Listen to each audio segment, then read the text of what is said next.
Hello everyone, क्या हाल है आप लोगों के? कैसे हो बच्चा लोग? तो बहुत जल्दी आप लोग को पता है कि जनवरी 27 के लिए हमारा ग्रुप 2 की जो क्लासेस है वो स्टार्ट होने वाली है।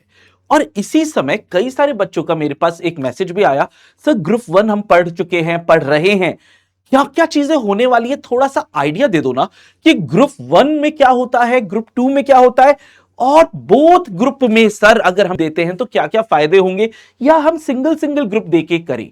तो देख बेटा, मैं आज थोड़ी सी थ्योरी के बारे में भी बात करूंगा इसकी कि क्या पढ़ा है आपने ग्रुप 1 के अंदर, क्या होने वाला है आपके साथ ग्रुप 2 में, और क्या फायदे या क्या नुकसान हो सकते हैं बोथ ग्रुप को एक साथ लेके जाने में। ये आज सारी एग्जाम ओरिएंटेड भी बातें, प्रैक्टिकल लाइफ वाली भी बातें अपन आज के इस वीडियो में करने वाले हैं। छोटा सा वीडियो होगा, इसको बड़े ध्यान से देख लेना।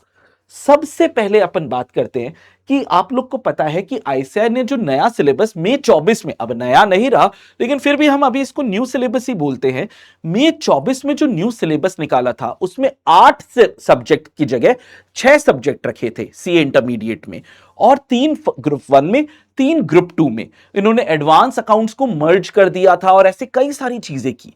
आइए समझते हैं अभी तक आपका ग्रुप 1 के अंदर क्या क्या हुआ। सबसे पहले ग्रुप 1 ने आपका बेटा एक फाउंडेशन, एक बेस, ये फाउंडेशन की बात नहीं हो रही है, फाउंडेशन का मतलब नींव रखी है आपकी कि आप टेक्निकल स्किल्स कैसे समझते हो। आपने एडवांस अकाउंट्स पढ़ा है, ग्रुप 1 के अपने सब्जेक्ट्स क्या है, एडवांस अकाउंट्स है, लॉ है, टैक्सेशन है। तीनों में एडवांस अकाउंट्स में आपने समझा कि अकाउंटिंग स्टैंडर्ड्स वगैरह कैसे अप्लाई किए जाते हैं, इन्हीं के अनुसार आपको अकाउंटिंग इंडिया में, फाइनेंशियल अकाउंटिंग इंडिया में इसी तरीके से होगी। लॉ ने भी आपको यह समझाया कि ये चीजें सही और ये चीजें गलत। टैक्स भी एक तरीके से लॉ ही तो है, इनकम टैक्स एक्ट 1961 या आप 2025 का हम बोल सकते हैं, ये कानून ही है ना कि कैसे लॉ को आप प्रैक्टिकल दुनिया में यूज करोगे टैक्स कैलकुलेशन के लिए।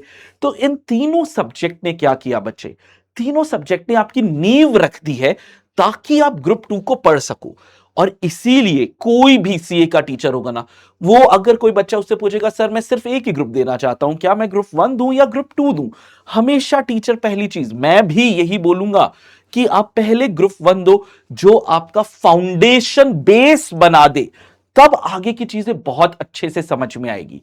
हिस्टोरिकली अगर देखा जाए तो ग्रुप 2 की हमेशा पासिंग परसेंटेज ज्यादा रहती है। एक आध बार कोई अटेम्प्ट में ऊपर नीचे हो गया होगा तो हो गया होगा, अदरवाइज हमेशा हमेशा ग्रुप 2 की पासिंग परसेंटेज ज्यादा रहती है एज कंपेयर टू ग्रुप 1। ये अभी मई का रिजल्ट आया, हम लोगों ने इसमें भी देखा था, है ना।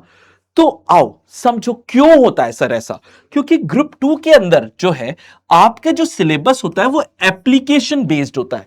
जो नॉलेज आप लोगों ने ग्रुप 1 में एक्वायर की, उसी नॉलेज को हम ग्रुप 2 में प्रैक्टिकल दुनिया में अप्लाई करना सीखते हैं। इसी वजह से अगर टाइमलाइन की बात करें, group 1 takes more time than group 2। ठीक है, यहां पे आप कॉस्टिंग, ऑडिट पढ़ोगे जो मैं पढ़ाने वाला हूं, एफएमएसएम आप पढ़ते हो, ठीक है, जो आपके टेक्निकल नॉलेज को प्रैक्टिकल दुनिया में अप्लाई करना सिखाता है। ग्रुप 1 में आपको क्या क्या चीजें चाहिए पढ़ने के लिए, लीगल प्रोविजन, टैक्स कैलकुलेशन, थोड़ी सी रटने की पावर जो होती है वो ज्यादा चाहिए होती है, क्योंकि पूरा मैं तो बोलता हूं ग्रुप 1 जो है ना वो लॉ ही है। एडवांस अकाउंट्स में भी नियम बताए गए हैं आपको, अकाउंटिंग स्टैंडर्ड और के और भी चीजें हैं, लेकिन मेजर अकाउंटिंग स्टैंडर्ड में नियम है कि अकाउंटिंग ऐसे होगी, कंपनीज एक्ट में ये सेक्शन में ये लिखा है, सेक्शन 135 बोलता है सीएसआर का पैसा ऐसे ऐसे ऐसे लगेगा, टैक्स में कि भैया इन कानूनों के अनुसार, इन नियमों के अनुसार आपका टैक्स कैलकुलेट होगा। ये चीजें पढ़ी थी तो थोड़ा सा रटने की चीजें ज्यादा हो जाती है। वहीं पे ग्रुप 2 में जैसे कॉस्टिंग और एफएम की बात करते हैं बेटा, फुल एनालिसिस है, फुल कैलकुलेशन है, यहां पे फॉर्मूले बच्चे याद कर लेते हैं जिसको दुनिया में कहीं पे भी लगाएं।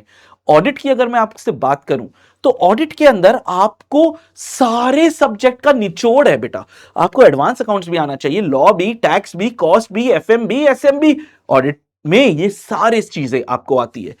करियर वाइज अगर देखा जाए ना, सिर्फ ग्रुप 1 अगर आपने क्लियर किया है और आप शायद से ये नहीं कर पा रहे या जो भी है, तो आप करियर कहां का बना सकते हो, कंप्लायंसेस, कंपनीज में कंप्लायंस डिपार्टमेंट अलग से होता है, जीएसटी, अकाउंट्स, इन सब में आप अपना करियर सही बना सकते हो। ग्रुप 2 में क्योंकि एनालिटिकल लॉजिक एंड थोड़ा ऑडिट की एथिक्स वगैरह लगता है, तो आप फाइनेंस, स्ट्रेटेजी और ऑडिटिंग में, जो एक बहुत बड़ा डोमेन है, internal audit, stat audit, forensic audit, बहुत चीजें हैं यहां पे। करियर इंडिविजुअली अगर अपन बात करते हैं तो आप बना सकते हो, लेकिन मैं आज आप लोगों से बच्चे इंडिविजुअली बात करने नहीं आया।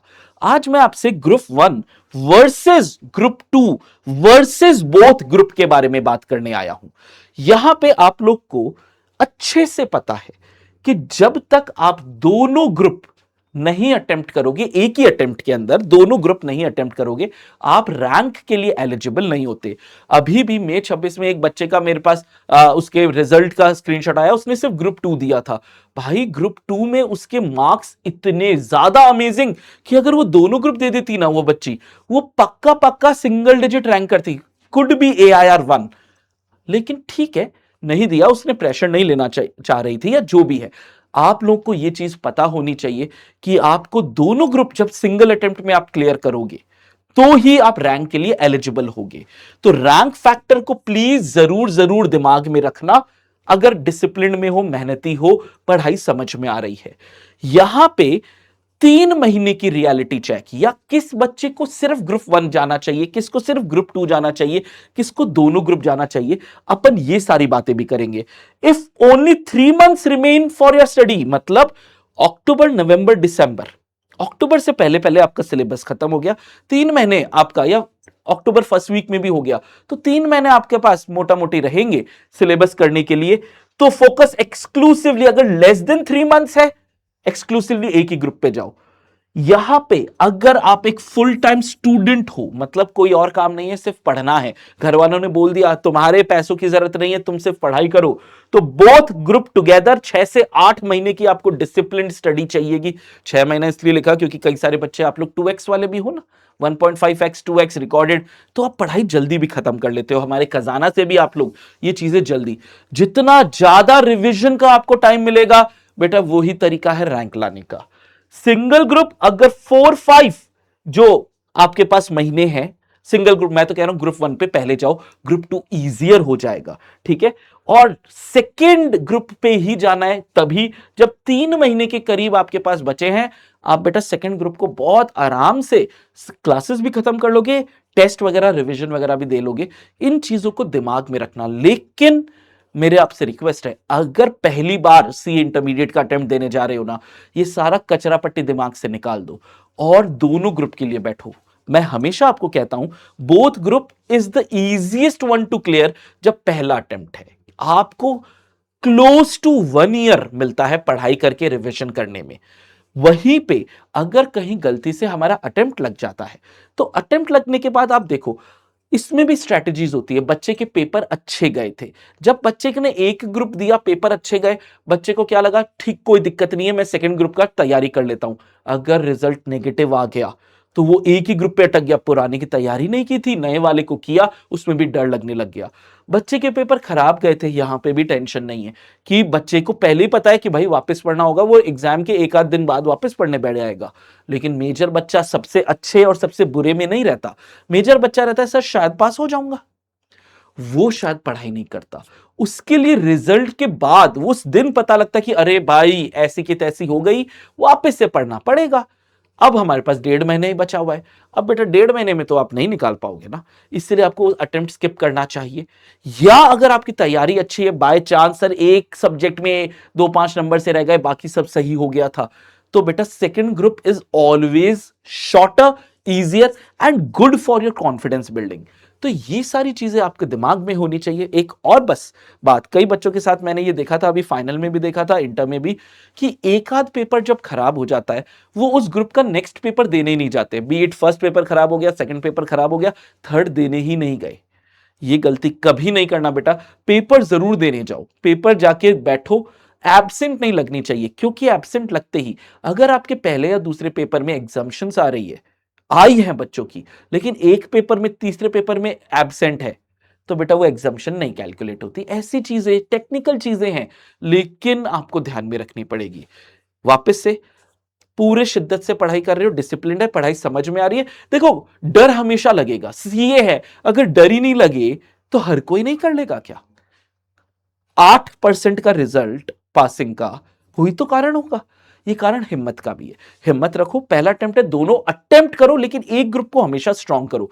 पहली बार है, मैं हमेशा फोकस बोलूंगा आपको ग्रुप 1 पे करो, क्योंकि यही फाउंडेशन क्रिएट करेगा आपके ग्रुप 2 की।